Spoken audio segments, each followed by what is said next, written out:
नमस्कार साथियों, मैं मनीष भारती संस्कृति आईएएस प्लेटफॉर्म पर आप सभी का स्वागत करता हूं। साथियों, जैसा कि आप जानते हैं कि हम लोग सप्ताह के अंत में पूरे सप्ताह भर में जो मुद्दा चर्चा में बना रहता है और पॉलिटी और आईआर से संबंधित ये सब्जेक्ट लेकर के मैं आता हूं, उस पर हम चर्चा करते हैं। आज हम पिछले एक सप्ताह में जो भी टॉपिक रहा है चर्चा में पॉलिटी और आईआर से संबंधित, उस पर बात करने वाले हैं। 5 टॉपिक हमने यहाँ पर रखा है। मणिपुर में कहा गया है कि 6 महीने के लिए अफसपा को आगे बढ़ा दिया गया है। हम इसके विभिन्न पहलुओं पर ध्यान देखें और देखेंगे कि यह कानून है क्या। दूसरी बात यहां पर यह कहा गया है कि भारत ने एक द्विपक्षीय निवेश संधि किया है और वह उज्बेकिस्तान के साथ किया है।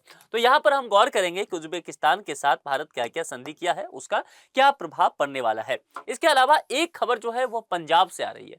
पंजाब सरकार ने जो एनआरआई कोटा होता है ना, उसमें विस्तार की बात किया था, लेकिन यह मामला सुप्रीम कोर्ट में पहुंच गया था और सुप्रीम कोर्ट ने इसको पूरी तरह से खारिज कर दिया। तो इस पर चर्चा करेंगे। और चौथा टॉपिक जो है यहां पर हम ग्लोब ई नेटवर्क को लेकर के बात कर रहेंगे। इसके अलावा एक और खबर जो है वो ओडिशा से है। ओडिशा के मनकीरिया समुदाय को वनों पर निवास अधिकार दिया गया है। तो यहां पर हम मनकीरिया समुदाय के विषय में भी चर्चा करेंगे, क्योंकि यह चर्चित शब्द रहा है पिछले समय में। यह पूछा जा सकता है, इंपॉर्टेंट पोर्शन है ये 5 टॉपिक आज हमारे चर्चा का विषय रहने वाला है। उससे पहले आपके लिए एक सूचना है, और सूचना यह है कि संस्कृति आईएएस नवरात्रि के अवसर पर आपके लिए यूपीएससी और पीसीएस के विभिन्न कोर्सेज पर 75% तक का डिस्काउंट दे रही है। यह ऑफर जो है 5 से 10 अक्टूबर तक ही वैलिड रहने वाला है। यूपीएससी के कोर्सेज यहां पर आपको दिख रहा है, पीसीएस का कोर्सेज यहां पर आपको सभी दिख रहा है।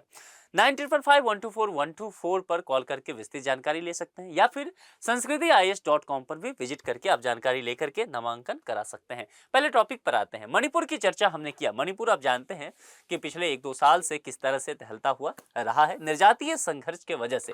तो इसको देखते हुए केंद्र सरकार ने मणिपुर में अफसपा को 6 महीने के लिए बढ़ा दिया है। ठीक है, अब अफसपा क्या, तो सशस्त्र बल विशेष शक्तियां अधिनियम को 6 महीने के लिए बढ़ाया गया है। इसमें इम्फाल घाटी जो है ना, तो इम्फाल घाटी के अंतर्गत आने वाले 19 पुलिस थाना क्षेत्र और असम की सीमा से सटे एक क्षेत्र को शामिल नहीं किया गया है, ये ध्यान दीजिएगा। यह विस्तार कब से प्रभावी होगा, तो 1 अक्टूबर से प्रभावी होने की बातें कही गई है। जरा यहां पर चर्चा करते हैं सैन्य बल विशेष शक्तियां अधिनियम के विषय में। देखिए 1942 किस बात के लिए प्रसिद्ध है? ये वर्ष भारत छोड़ो आंदोलन के लिए।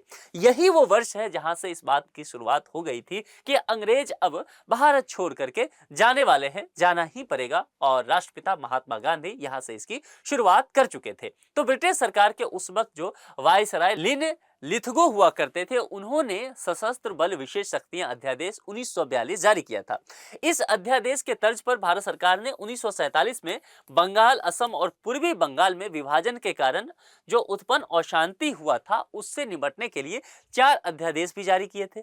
इन्हीं अध्यादेशों को बाद में सैन्य बल विशेष शक्तियां अधिनियम 1958 के रूप में पारित किया गया भारत सरकार के द्वारा। अब देखिए इसके तहत क्या क्या होता है, क्या क्या प्रावधान किए जाते हैं, क्यों ये 6 महीना के लिए अशांत मणिपुर में बढ़ा दिया गया। सशस्त्र बलों को अशांत क्षेत्रों में सार्वजनिक व्यवस्था बनाए रखने की शक्ति दी जाती है।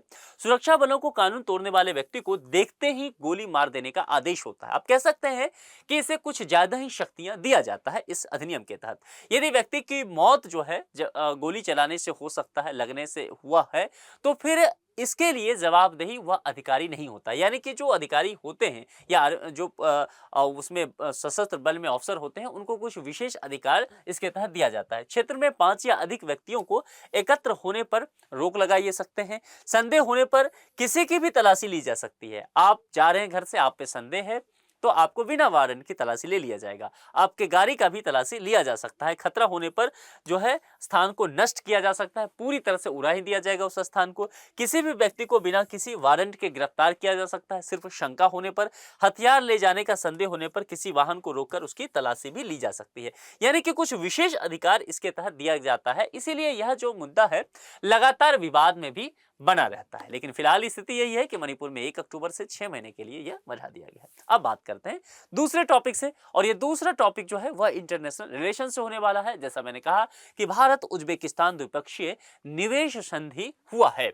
अब यहाँ पर ये जो भारत और उज्बेकिस्तान के बीच हुआ है, ये एक द्विपक्षीय निवेश संधि, उस पर हस्ताक्षर कर दिया गया है। अब देखिए यह संधि जो है उज्बेकिस्तान में भारतीय निवेश और भारत में उज्बेकिस्तान के निवेश के हितों के लिए सुरक्षा के रूप में एक रूपरेखा देने की बातें किया गया है। यह संधि एक देश द्वारा दूसरे देश में किए गए निवेश को कानूनी सुरक्षा प्रदान करने की बात करेगा। यह संधि विवाद की स्थिति में एक स्वतंत्र मध्यस्थता तंत्र का भी प्रावधान करती है, यानी कि हो सकता है आगे चलकर के किसी तरह से विवाद वगैरह हो जाए तो उसके समाधान के लिए भी पूरी व्यवस्था होना चाहिए। अब उज्बेकिस्तान के विषय में समझिए, उज्बेकिस्तान जो है C5 कंट्री की जब हम चर्चा करते हैं ना, तो उसमें एक उज्बेकिस्तान का भी नाम आता है, यानी कि जो सेंट्रल एशिया है, सेंट्रल एशिया में 5 देश हैं, लैंडलॉक ये कंट्री होते हैं, उसकी हम चर्चा कर रहे हैं।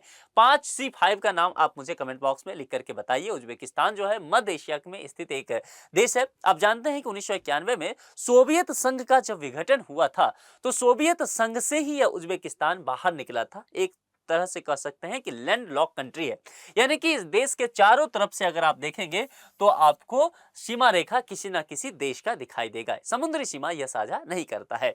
अगर इसकी सीमा की बात करेंगे तो आपके देखेंगे यहाँ पर ताजिकिस्तान भी दिखेगा, अफगानिस्तान भी दिखेगा, आपको तुर्कमेनिस्तान भी दिखेगा, कजाकिस्तान भी दिखेगा और किर्गिस्तान भी यहाँ पर आपको मैप पर देखने को मिल जाएगा। इसकी राजधानी कहाँ है? ताशकंद में, और मुद्रा क्या है? सोम। तो इसको ध्यान में रखना है, यह इंपॉर्टेंट लोकेशन के हिसाब से हो सकता है। ठीक है, चलिए आगे बढ़ जाते हैं और पहुंचते हैं तीसरे खबर पर। जैसा मैंने कहा कि ये खबर पंजाब से है कि पंजाब सरकार ने एनआरआई कोटा विस्तार की याचिका जो है वह सुप्रीम कोर्ट लेकर के पहुंचा, तो ये मामला वहां से खारिज हो गया। क्या है इसके अपने महत्व, जरा देखते हैं। देखिए, पंजाब सरकार के एनआरआई कोटा विस्तार की अधिसूचना सुप्रीम कोर्ट ने खारिज कर दी है। अब देखते हैं अधिसूचना में क्या कहा गया था। देखिए, पंजाब सरकार के जो चिकित्सा शिक्षा एवं अनुसंधान विभाग ने एक अधिसूचना जारी किया था।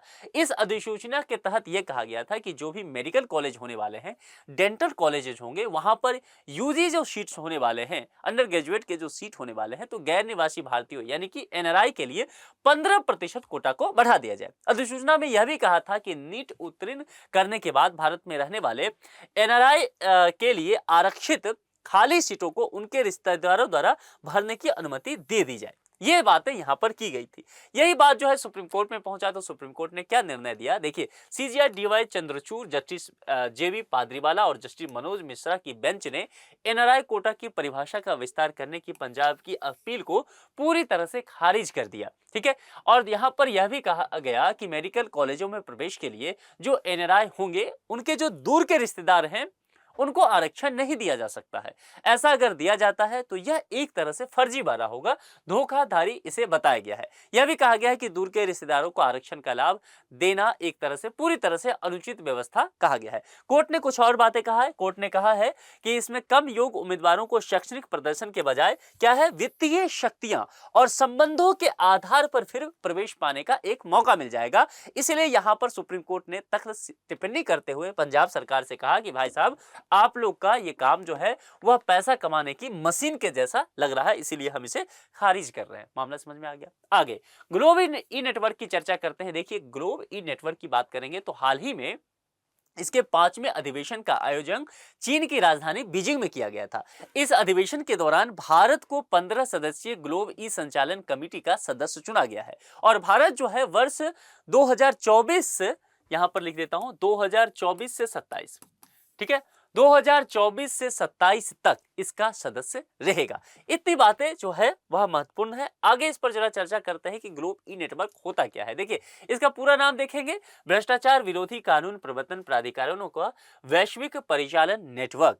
ग्लोब ई नेटवर्क एक वैश्विक मंच है। यह भ्रष्टाचार और सीमा पार वित्तीय अपराधों के मामलों का पता लगाने, जांच करने और मुकदमा चलाने के लिए विश्व स्तर पर अंतर्राष्ट्रीय सहयोग को बढ़ावा देने का काम करता है। अगर इस बात की बात करें कि इसे कब लॉन्च किया गया था, तो आधिकारिक तौर पर ऑफिशियली 3 जून 2021 को भ्रष्टाचार के खिलाफ संयुक्त राष्ट्र महासभा के विशेष सत्र का आयोजन हुआ था। उसमें एक विशेष कार्यक्रम के दौरान इसे लॉन्च किया गया था। ग्लोब ई नेटवर्क के माध्यम से दुनिया भर की एजेंसियां सर्वोत्तम भ्रष्टाचार रोधी प्रथाओं और आपराधिक खुफिया जानकारी जो है एक दूसरे से साझा करती है, ताकि भ्रष्टाचार पर अंकुश लगाया जा सके और जो वित्तीय अनियमितताएं सीमा पार से हो सकता है उस पर भी अंकुश लगाया जा सके। साथ ही यह यह भी कि रणनीति आपस में बना जा सके, किस तरह से साझा उद्देश्य तय किया जा सके, यह सब इसमें हो सकता है। इसमें देखेंगे तो 121 जो है सदस्य देश हैं और 219 की बात करें तो सदस्य प्राधिकरण की व्यवस्था यहां पर की गई है। अब आते हैं आज के आखिरी टॉपिक, जो मैंने कहा ओडिशा के मनकीरिया समुदाय को मिला वनों पर निवास अधिकार। देखिए ये मनकीरिया समुदाय जो है चर्चा में रहने वाला है और यूपीएससी की नजर यहां पर रह सकती है। इसको विस्तार से समझ लीजिए ताकि यहां से कुछ भी प्रश्न आता है तो आप इसका भली भांति जवाब दे सके। हाल ही में ओडिशा के मनकीरिया समुदाय को वनों पर निवास अधिकार प्राप्त हो गया है। इन्हें निवास अधिकार अधिसूचित जनजाति और अन्य पारंपरिक वन निवासी वन अधिकारियों को मान्यता अधिनियम 2006 की धारा 3(1)(e) के तहत यह दिया गया है। मनकीरिया समुदाय ओडिशा के वनों पर निवास अधिकार पाने वाला छठा पीवीटीजी, हम लोग इस पर चर्चा करेंगे कि पीवीटीजी क्या होता है। विशेष रूप से कमजोर जनजाति समूह को कहा जाता है। पौड़ी भुइयां ओडिशा में निवास अधिकार प्राप्त करने वाले पहले पीवीटीजी हैं, ये ध्यान रखिएगा, पौड़ी भुइयां। हालांकि मैं पूरा नाम आपको एक लिस्ट दे देता हूं। यहां पर ओडिशा में वनों पर निवास अधिकार पाने वाले में देखेंगे तो पौड़ी भैया की बात हमने कहा ये पहले थे, उसके बाद जुआंग भी आया, उसके बाद साओरा को दिया गया, उसके बाद चुकुटिया भुजिया को दिया गया, डोंगरिया कौंद भी है और फिर अब जो है मनकिरिया को दिया गया है। ठीक है, तो ये बात जो है ये आपको कुल मिलाकर के 6 ऐसे हैं इनको वनों पर निवास अधिकार दिया गया है। मनकिरिया समुदाय के विषय में विशेष रूप से देख लेते हैं, क्योंकि यहां से प्रश्न बनने की संभावना रहेगा। यह एक ऑस्ट्रो एशियाई समुदाय है। यह अपनी आजीविका और अनुष्ठानिक प्रथाओं के लिए जंगल पर निर्भर करते हैं, पूरी तरह से वन पर निर्भर ये समुदाय है। ये मुख्य रूप से ओडिशा के मयूरभंज, संबलपुर, कालाहांडी और सुंदरगढ़ जिलों में पाए जाते हैं, वहीं पर रहते हैं। छोटे छोटे समूहों में ये जंगल में घूमते हुए मिल जाएंगे। आप कह सकते हैं कि एक तरह से कबीलाई समूह टाइप भी है। ये टांडा हो गया या फिर टांडा या फिर टांडिया नामक विभिन्न अस्थायी बस्तियों में ये रहते भी हैं। अब मैंने आपसे एक बात कहा था कि हम मुख्य रूप से इसमें यह भी देखेंगे कि पीवीटीजी क्या होते हैं, यानी कि विशेष रूप से कमजोर जनजातीय समूह के विषय में बात करेंगे। देखिए गृह मंत्रालय द्वारा 75 जनजातीय समूहों को अभी तक पीवीटीजी के रूप में वर्गीकृत किया गया है। यह मुख्यतः अगर बात करेंगे तो 18 राज्यों में है तथा अंडमान निकोबार द्वीप समूह में भी देखा जाता है। जनजातीय कार्य मंत्रालय इसके विकास से जुड़ी योजनाओं का क्रियान्वयन करती है, यानी कि कह सकते हैं कि यह इसके लिए नोडल एजेंसी है। भारत सरकार पीवीटीजी की पहचान के लिए निम्नलिखित मानदंडों की पालन करती है। तो क्या क्या है यहां पर देखिए, प्रौद्योगिकी पूर्व कृषि स्तर, साक्षरता का निम्न स्तर उनके बीच होना चाहिए, आर्थिक पिछड़ापन एक आधार होना चाहिए। इसके अलावा सबसे यहां पर घटती या स्थिर आबादी, यानी कि पॉपुलेशन जो है वो इंक्रीजिंग नहीं हो रहा है, गिर रहा है या फिर एक स्टेबल हो चुका है, यानी कि आगे चल के संभावना है कि लुप्त हो सकता है, फिर उसे पीवीटीजी के तहत लाया जाता है। देश में सूचीबद्ध पीवीटीजी समूहों की सबसे अधिक संख्या ओडिशा में जो है वह 13 है तथा इसके बाद आंध्र प्रदेश में जो है वह 12 समुदाय में देखा जाता है। ठीक है, तो ये सारे टॉपिक जो है 5 टॉपिक इस पिछले सप्ताह जो है चर्चा में विशेष रूप से बना रहा, जो कि पॉलिटी और आईआर से संबंधित था। तो इसको अच्छे से तैयार कर लीजिए, क्योंकि यहां से प्रश्न बनने की संभावना पूरी तरह से रहेगी। अब अगले सप्ताह फिर जो टॉपिक चर्चा में रहेगा उसके साथ हमारी मुलाकात होगी। अपना बेहद ख्याल रखिए। बहुत बहुत शुक्रिया।